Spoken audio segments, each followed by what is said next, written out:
Welcome to the Explainer. Okay, what if I told you that the main reason you struggle to learn something new has almost nothing to do with your intelligence and everything to do with bad design? Today, we're going to dive into your brain's hidden bottleneck, a concept that I promise will fundamentally change how you look at learning forever. You know that feeling, right? We've all been there. You're reading the same paragraph for like the fifth time, and the words just slide right off your brain. Or maybe you're watching a tutorial and you just feel completely lost, like your mind is just full. It's that feeling of being totally overwhelmed. Well, I've got some really good news for you. It's almost certainly not your fault. Seriously, you're not dumb, you don't lack focus. The problem is a design flaw in how that information was presented to you. It's literally creating a traffic jam in your head. 4. That's it. That's the magic number. Cognitive science research has shown that your working memory, the part of your brain that's juggling new information, can only really handle about 4 new things at once. Not 10, not 20, just 4. If you try to push it past that limit, learning doesn't just get harder, it stops. Cool. So here's our game plan for today. We're going to look at why our brains get so overwhelmed. We'll break down the 3 different kinds of mental load, then we'll get into the science of good design, spot some super common learning roadblocks, and wrap up with how you can fix your own learning flow. All right, first up, the overwhelmed brain. I want you to think of your working memory as a highway, but it only has a few lanes. It can only handle so much traffic at one time. And the real question isn't just about how much traffic there is, but whether that traffic is even getting to the right destination. And this brings us to the big idea for today, cognitive load theory. It was developed back in the 80s by a psychologist named John Sweller. And the whole concept is brilliantly simple. Since our mental highway is so limited, any good teaching or learning has to be about clearing out the useless traffic jams so we can make room for the stuff that actually matters. Now, here's the crucial part. This mental load isn't just one big thing. It actually comes in 3 totally distinct flavors. And once you learn to tell them apart, that's when you really get the power to start managing them. First up, you've got intrinsic load. Just think of this as how hard the topic is naturally. I mean, learning quantum physics is just going to be harder than learning to bake a cake, right? You can't really reduce this load without just dumbing down the subject. It's the necessary weight you simply have to lift. Second, and this is the important one, is extraneous load. This is the villain of our story. This is all the mental energy you waste on bad design.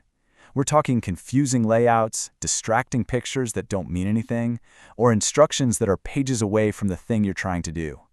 This is the pointless traffic jam we want to completely get rid of. And finally, there's germane load. This is the good stuff. This is the productive, aha moment effort. It's the mental work that goes directly into building deep understanding, connecting new ideas to things you already know.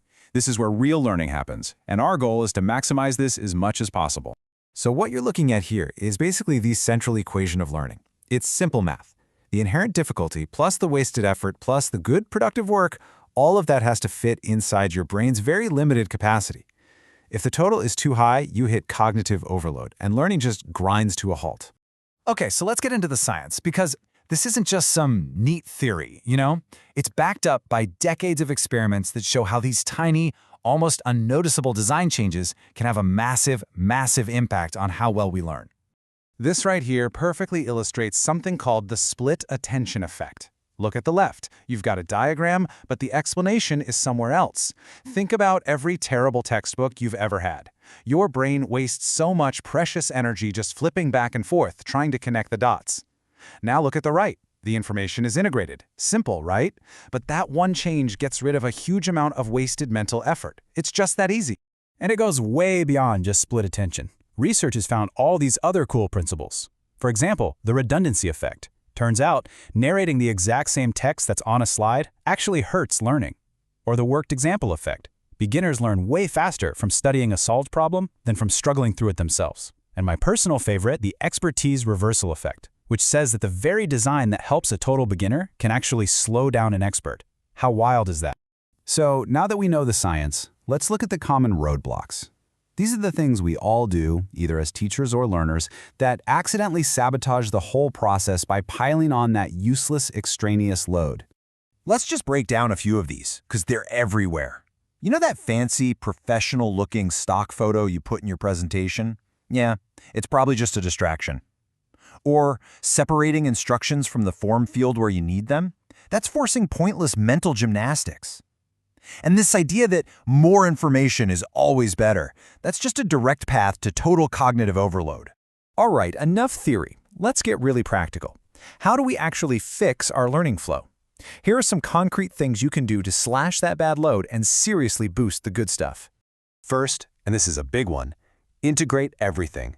Don't make people hunt for information. Instead of saying, refer to figure 3 on the next page, just put figure 3 right there, next to the words that are talking about it. This one, simple change, absolutely kills the split attention effect and frees up a ton of mental energy.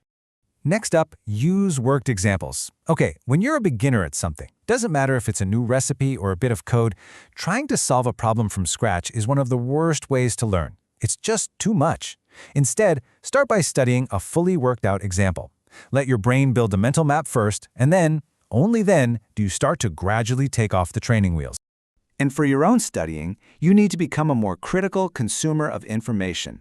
Start auditing your materials. Ask yourself, is my brain working on the content, or am I just fighting the layout? If a tutorial is confusing, just ditch it. Find a better one. And when you take notes, synthesize ideas. Don't just copy them down. And always break down big topics into smaller, more manageable chunks. When you boil it all down, cognitive load theory teaches us that effective learning isn't really about raw intelligence. It's about resource management. You have a finite amount of mental bandwidth, and the entire goal is just to direct as much of it as possible toward the productive work of actually understanding something. If you remember just one thing from all of this, let it be this quote. Your mental energy is precious, and it is limited. Every single bit of it you spend fighting a confusing design is a bit that's been stolen from real learning. Your job is to protect your focus at all costs. So I'm going to leave you with this really powerful question. The next time you're struggling to learn something, I want you to stop and ask yourself, is this topic actually hard, or is it just badly designed? Because knowing the difference, that's a superpower. It lets you stop blaming yourself and start demanding better from the world around you.